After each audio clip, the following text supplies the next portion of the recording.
नमस्कार दोस्तों।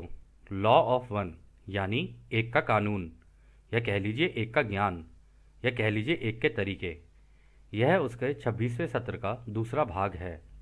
दोहराया जाता है कि इस किताब द्वारा दी गई सभी सूचनाएं और जानकारियां आप जान भी सकते हैं, मान भी सकते हैं, नज़रअंदाज भी कर सकते हैं और सिरे से खारिज या नकार भी सकते हैं, क्योंकि यह आपकी फ्री विल है जो कि उस एक अनंत रचयिता द्वारा आपको दी गई है।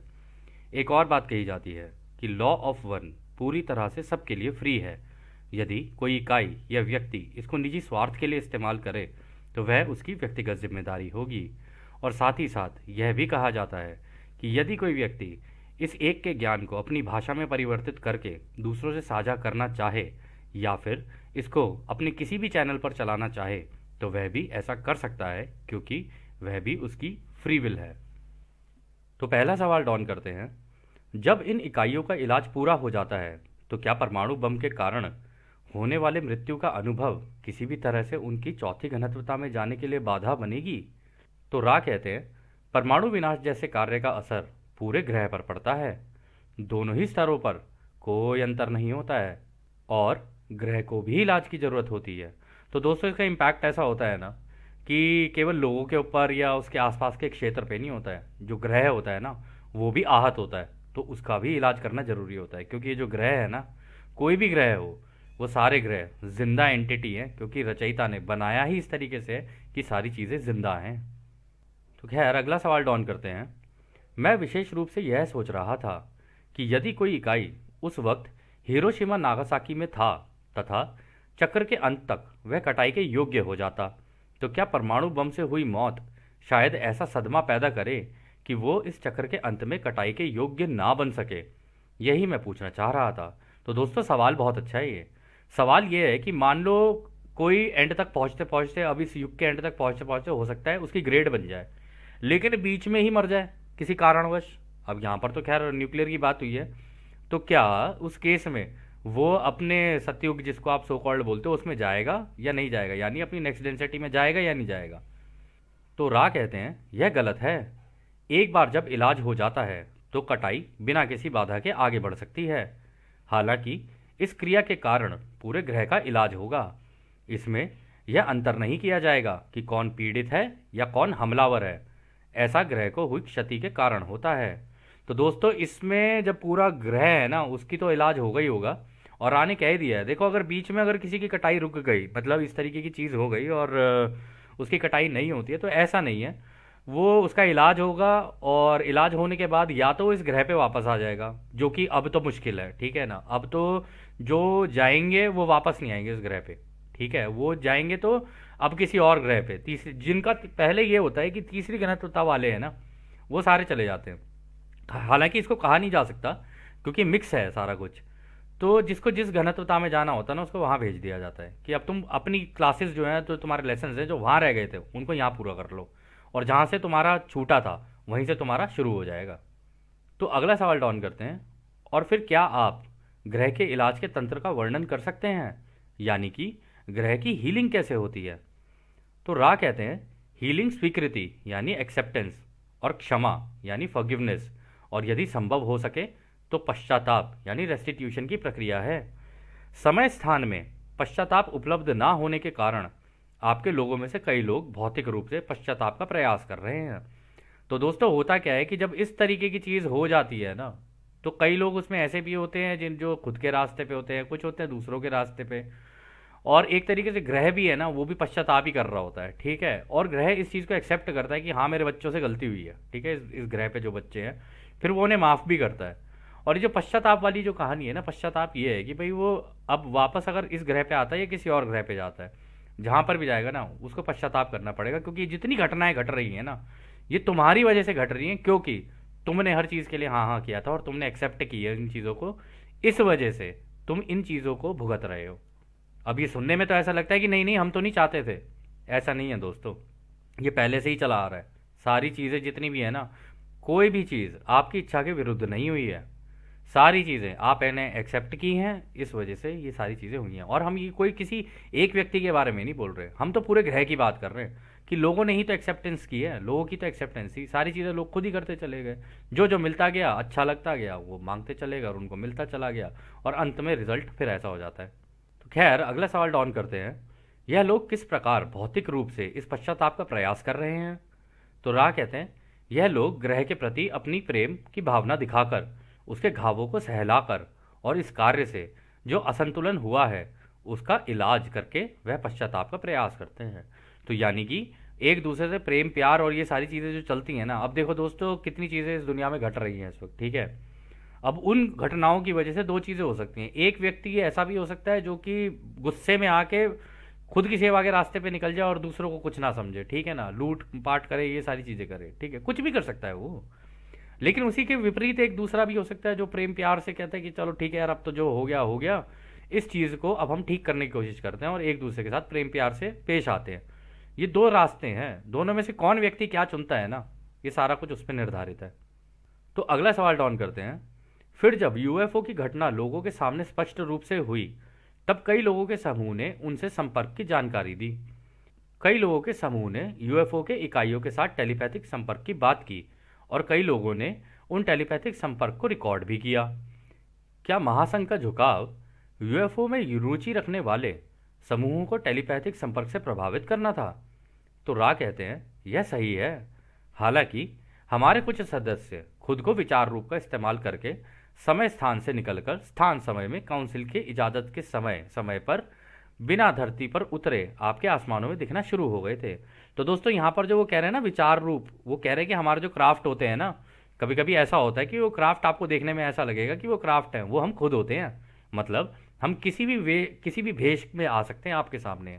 हम उस लेवल पे पहुंच चुके हैं जहां हम अपने सोच को ना एक रूप दे सकते हैं। तो यानी यदि हम खुद एक स्पेस क्राफ्ट बनना चाहें तो हम खुद भी बन जाते हैं, और जब हम बनते हैं तो हम बिल्कुल रोशनी के स्पेस क्राफ्ट बन के तुम्हारी आंखों के सामने आने लग जाते हैं। तो यदि आप लोगों को किसी को ऐसा लगे कि ये जो क्राफ्ट्स आते हैं, ये जो विमान आते हैं, ये हो सकता है कि कोई टेक्नोलॉजी वगैरह का इस्तेमाल करके होता हो, नहीं दोस्तों ऐसा नहीं है। ये जिंदा क्राफ्ट होते हैं और इनकी अपनी सोच होती है। और ये कई केसेस में ऐसा हम लोगों ने भी जब रिसर्च कर रहे थे तो हम लोगों को पता चला ये जो क्राफ्ट्स होते हैं ना, ये कोई भी मतलब इतने एडवांस लेवल की ये सभ्यताएं होती हैं, ये खुद को ही क्राफ्ट बना लेती हैं। तो मतलब जैसे मान लो एक ग्रुप को जाना है तो उनमें से कोई एक अपने आप को क्राफ्ट बना लेगा, बाकी सारे उसके अंदर बैठ जाएंगे और बाकी सारे उसके अंदर घूमने निकल जाते हैं इस तरीके से। और ये तो खैर ब्रह्मांड में घूमते हैं पूरे, तो आप समझ ही सकते हो किस लेवल की सभ्यता के बारे में बात हो रही है। हम फंस गए बेचारे, चलो कोई बात नहीं। तो खैर अगला सवाल डॉन करते हैं, फिर क्या वह सारे यूएफओ जो धरती पर उतरे थे, सिवाय उसके जिसमें आइजनहावर से संपर्क हुआ था, वह सारे ओरियन समूह या उसी तरह के समूहों द्वारा हुआ था? तो रा कहते हैं कुछ लोगों के उदाहरण को छोड़कर जिससे इसका कोई संबंध नहीं है, यह सही है। तो वो ये कह रहे हैं कि देखो ऐसा नहीं है कि जो आइजनहावर से जो मिले थे वो हमारे महासंघ के लोग थे, लेकिन तुम्हारे इसी ग्रह पे कुछ हैं जो ओरियन समूह के साथ मिलकर काम कर रहे हैं, ठीक है। और ये जो क्राफ्ट ओरियन समूह के आते हैं ना, वो उनसे मिलते हैं, ना कि सबसे। वो ओरियन समूह वो पहले बता चुके हैं, ओरियन समूह तो उनसे मिलता है जो खुद की सेवा के रास्ते पर होते हैं। तो उनको जितनी नॉलेज, उनको जितना ज्ञान मिल रहा होता है ना, उनको वहाँ से मिल रहा होता है। और जिनको यहाँ से ज्ञान चाहिए होता है, मतलब महासंघ से ज्ञान चाहिए होता है, वो महासंघ से ले रहे होते हैं। तो खैर आगे डॉन कहते हैं, क्या इनमें से हर मामले में यह आवश्यक है कि जिस इकाई ने इनमें से किसी एक लैंडिंग में संपर्क किया गया है वो ओराइन समूह को बुलाएगी, या क्या इनमें से कुछ इकाइयाँ ओराइन समूह के संपर्क में आती हैं भले ही वे उस समूह को नहीं बुला रही हों? तो दोस्तों यहाँ पे वो ये कह रहे हैं कि क्या ऐसा पॉसिबल है कि हो सकता है कि हम बुला तो रहे हों महासंघ को और ये ओराइन समूह बीच में घुस जाए उसके? तो रा कहते हैं आपको चौथी घनत्वता नकारात्मक की समझदारी की गहराइयों में उतरना होगा। यह आपके लिए कठिन है। एक बार आपके तथाकथित खिड़कियों के खुलने से तीसरी घनत्वता के स्थान समय निरंतरता में पहुंचने के बाद यह लड़ाके जैसा चाहे लूटपाट कर सकते हैं। परिणाम पूरी तरह से उनकी ध्रुवीयता पर निर्भर करता है जिसे आप गवाह, विषय या पीड़ित कहते हैं।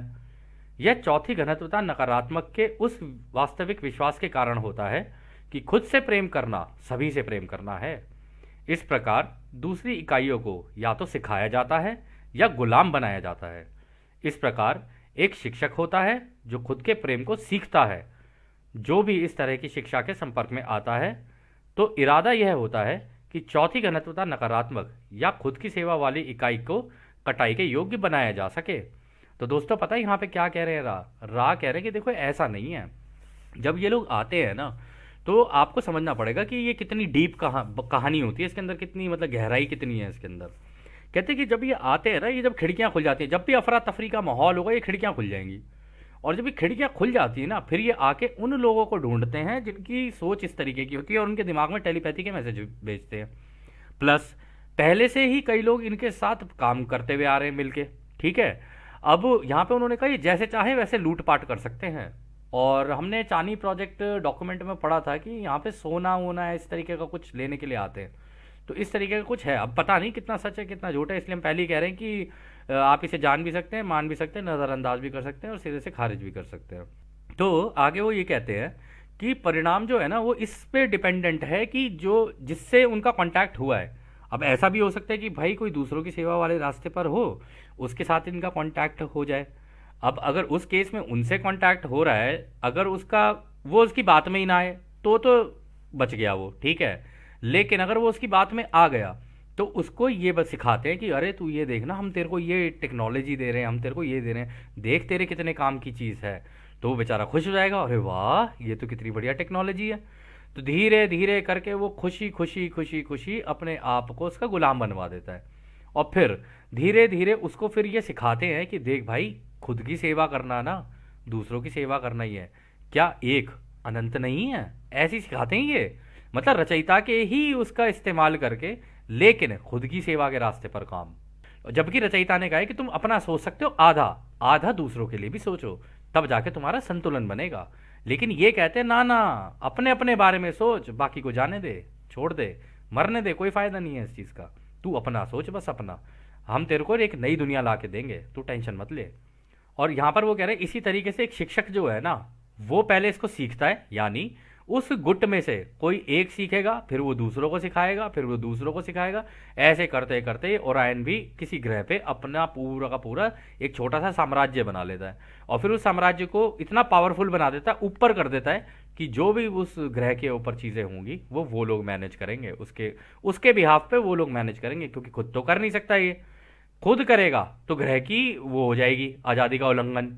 इसलिए इनके द्वारा काम करवाता है, ताकि जब ये काम करेंगे किसी को पता ही नहीं चलेगा, सारे के सारे इधर उधर भागते रहेंगे, जबकि ये पता नहीं कि ये अंधेरे का राजकुमार पीछे से छुप के बैठ के खेल रहा है।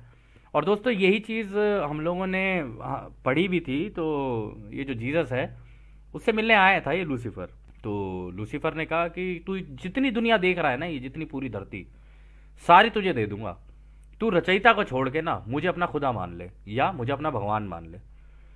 तो खैर जीसस ने तो जो जवाब दिया था, जीसस का अलग ही जवाब था। हम होते तो हम तो यही कहते कि शक्ल अच्छी नहीं है, कम से कम बात तो अच्छी कर ले, जाता क्यों नहीं है यहाँ से जब तेरे से बात ही नहीं कर रहे हम लोग तो।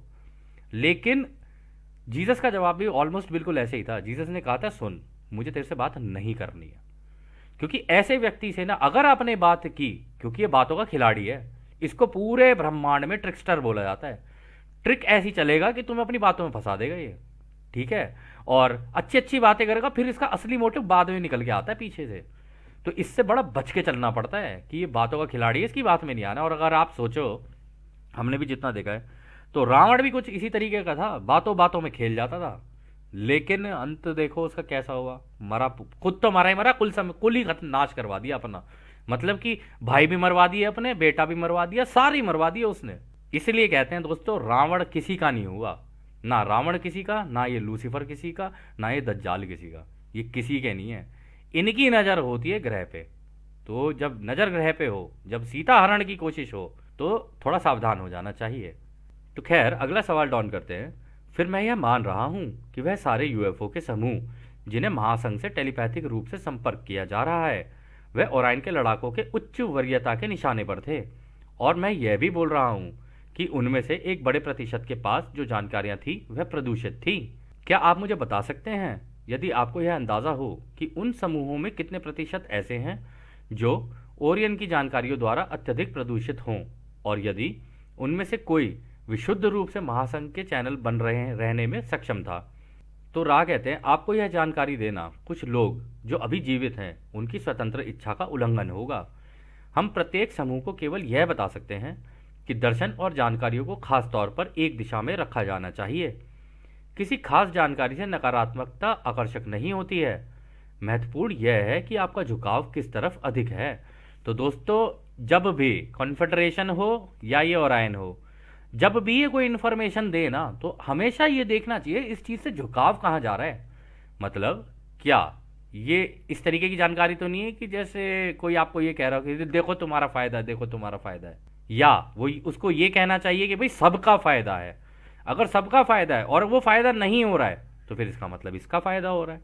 तो इस तरीके से उसका संतुलन या कह लो उसको देखते रह के चलना चाहिए कि हाँ ये है कौन कलाकार जो ये कलाकारी कर रहा है।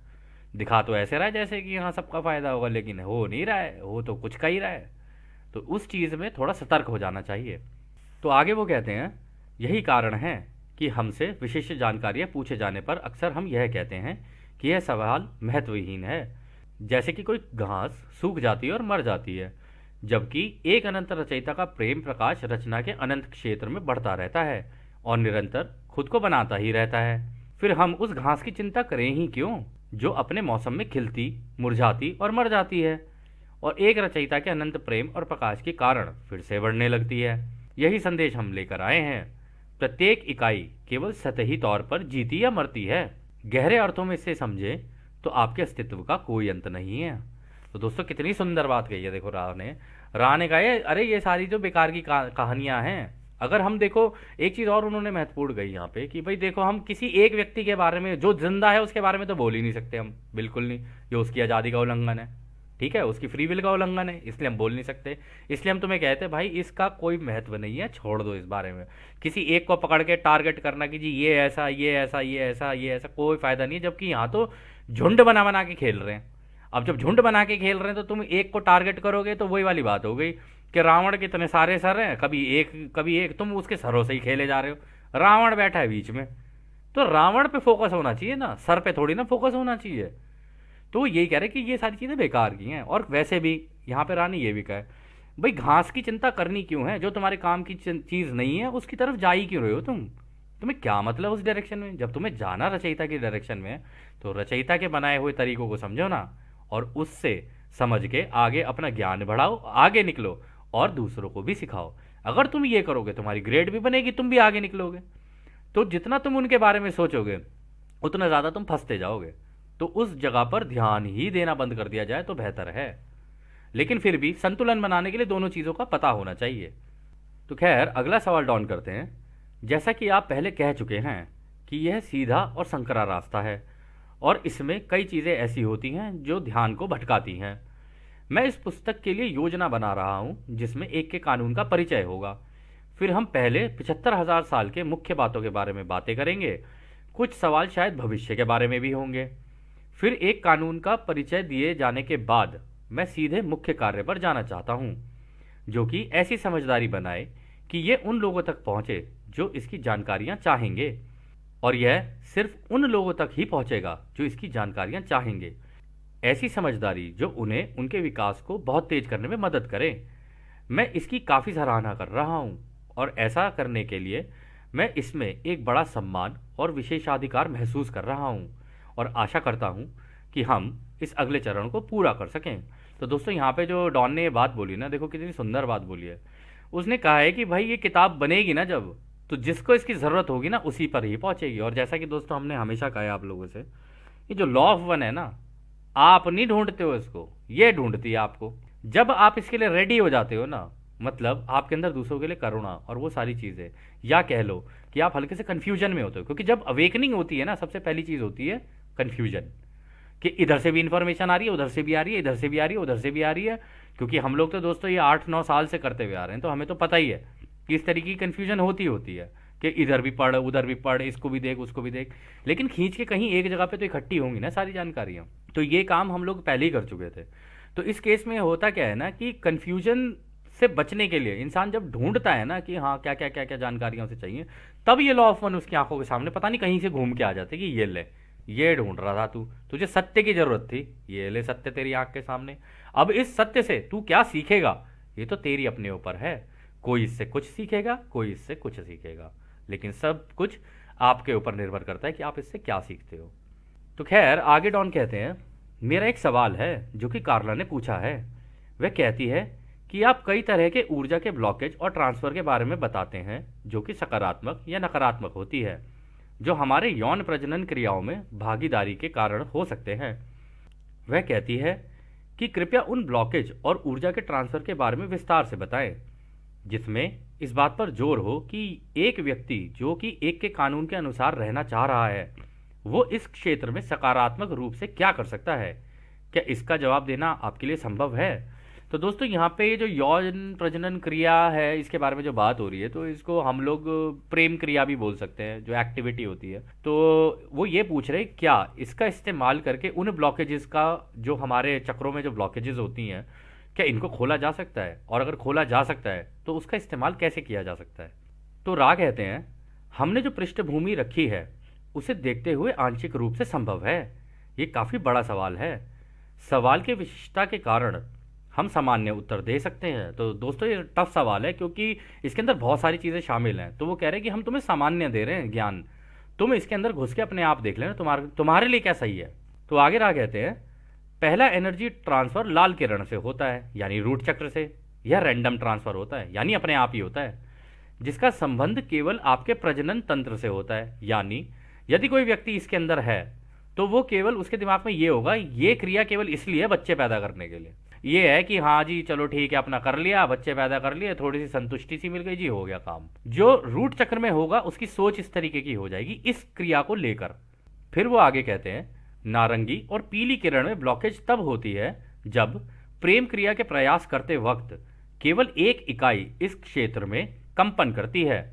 इस प्रकार वह इकाई जिसका इस क्षेत्र में ब्लॉकेज होता है उसमें कभी ना खत्म होने वाली भूख होती है। ये कंपनता हरे किरण की गतिविधि चाहते हैं। नारंगी या पीली किरण एनर्जी ट्रांसफर में ये संभावना होती है कि इसका झुकाव नकारात्मक हो सकता है। उनमें से एक इकाई दूसरी इकाई को अपना अदरसर मानने की बजाय उसे एक वस्तु के रूप में देखता है, और वह पार्टनर खुद को नियंत्रित या मालिक के रूप में देखता है, यानी कि एक पार्टनर दूसरे पर अपना अधिकार जताता है। तो दोस्तों देखो, पहली तो उन्होंने बताया रूट चक्र के बारे में, अब दूसरा बता रहे हैं ऑरेंज और येलो चक्र के बारे में, यानी सेक्रल चक्र और सोलर प्लेक्सस।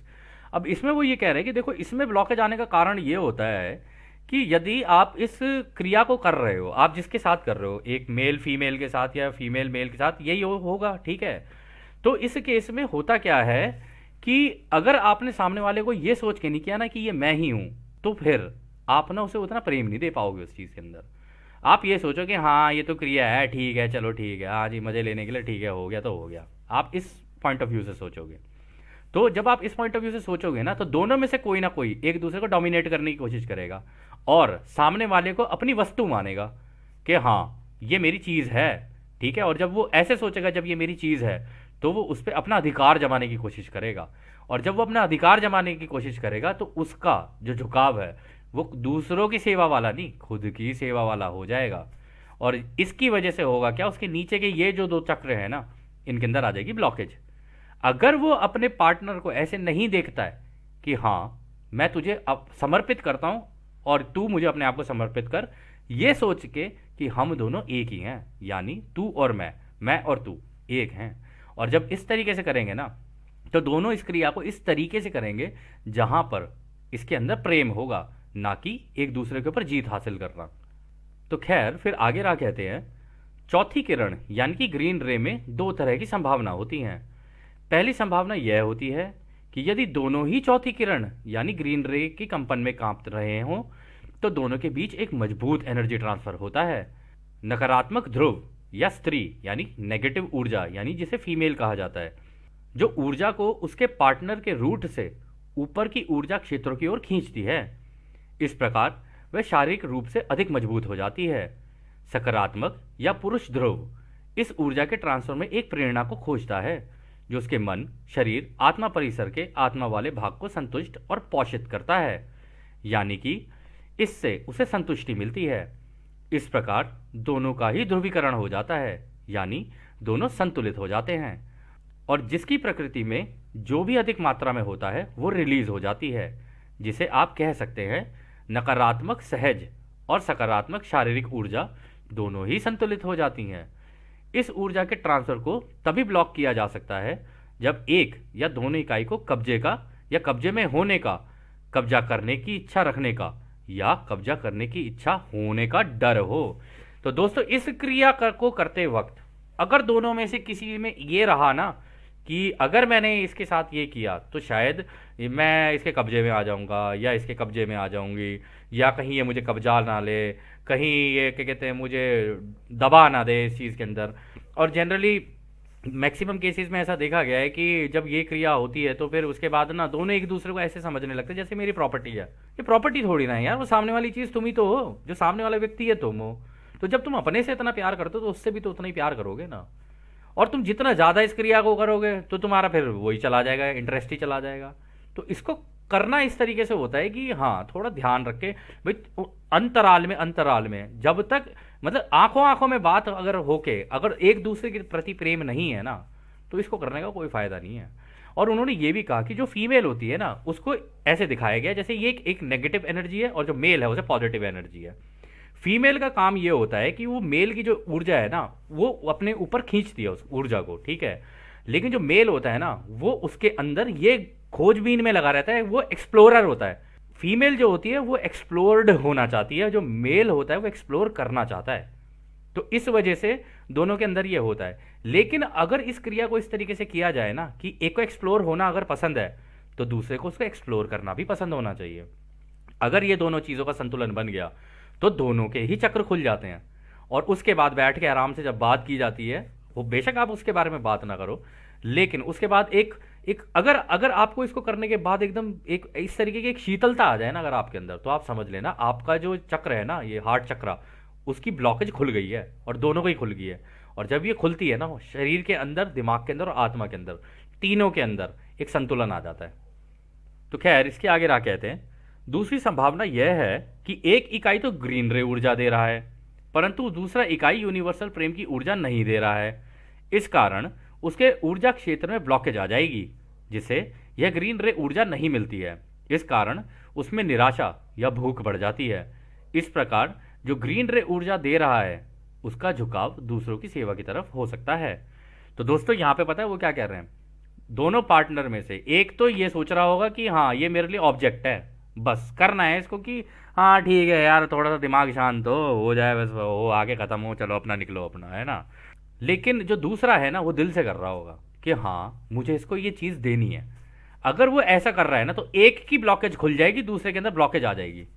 और जिसके अंदर ब्लॉकेज आ जाएगी ना वो खुद की सेवा के रास्ते पे निकल जाएगा और जो देना चाह रहा है वो दूसरों की सेवा के रास्ते पे निकल जाएगा। उसका बिहेवियर ही ऑटोमेटिकली वैसा होता चला जाएगा। तो इसके आगे और कहते हैं रहा, ब्लू रे ऊर्जा का ट्रांसफर इस समय आप लोगों के बीच कुछ दुर्लभ है, यानी रेयर ही है, परंतु इसके ऊर्जा ट्रांसफर से बिना किसी असुरक्षा या भय के खुद को अभिव्यक्त करने में यह काफ़ी मददगार होता है। तो दोस्तों ब्लू रे जो एनर्जी सेंटर है ना वो तब होता है जब कोई व्यक्ति अपने आप को खुल के एक्सप्रेस करना जानता हो। अब सामने वाले हो सकते हैं यार ये तो कुछ ज़्यादा ही एडवांस्ड हो रहा है, ये तो कुछ ज़्यादा ही खुल के बोल रहा है। भाई वो खुल के इसलिए बोल रहा है क्योंकि उसका ब्लू एनर्जी यानी जो थ्रोट चक्र है वो खुल चुका है, उसे अपने आप को एक्सप्रेस करने में कोई दिक्कत नहीं हो रही है, वो जैसा है वैसा है। लेकिन इस केस में होता क्या है कि कभी कभी ऐसा होता है संतुलन बनाने की ज़रूरत होती है। अगर वो ज़्यादा बड़ बोला हुआ तो वो सामने वाले को हर्ट करेगा, इसलिए उसे बोलना तो है, अपने आप को एक्सप्रेस भी करना है, लेकिन अपने आप को एक्सप्रेस इस तरीके से करे कि सामने वाला हर्ट ना हो। अगर इसका संतुलन कोई बना ले तो इसका ब्लू रे एनर्जी सेंटर है ना ये बहुत अच्छे से काम करता है। फिर आगे वो कहते हैं, इंडिगो रे ऊर्जा का ट्रांसफर आप लोगों के बीच काफ़ी दुर्लभ है। यह आपके शरीर का वह पवित्र भाग होता है जिसके माध्यम से वॉयलेट रे का संपर्क अनंत बुद्धिमानिता से किया जा सकता है। तो दोस्तों यहाँ पे वो पता है क्या कह रहे हैं, यहाँ पे वो कह रहे हैं जो ये जो पिनियल ग्लैंड होता है ना, तीसरी आंख वाला जो होता है, कह रहे हैं ये तो बहुत ही रेयर केस में होता है तुम्हारे यहाँ पे, क्योंकि इस एक्टिविटी का इस्तेमाल करके ना इसको भी खोला जा सकता है। बट उसके लिए अलग अलग टेक्निक्स होती है। रा ने आगे बताया था कि तंत्रा एक ऐसी टेक्निक है, उसका इस्तेमाल करके आप इसको खोल सकते हो। तो अगर आप चाहे तो उसको एक्सप्लोर कर सकते हो, ये आपके ऊपर ही छोड़ते हैं हम, ठीक है। तो वो कह रहे हैं कि इसका भी इस्तेमाल करके आप अपनी तीसरी आंख खोल सकते हो।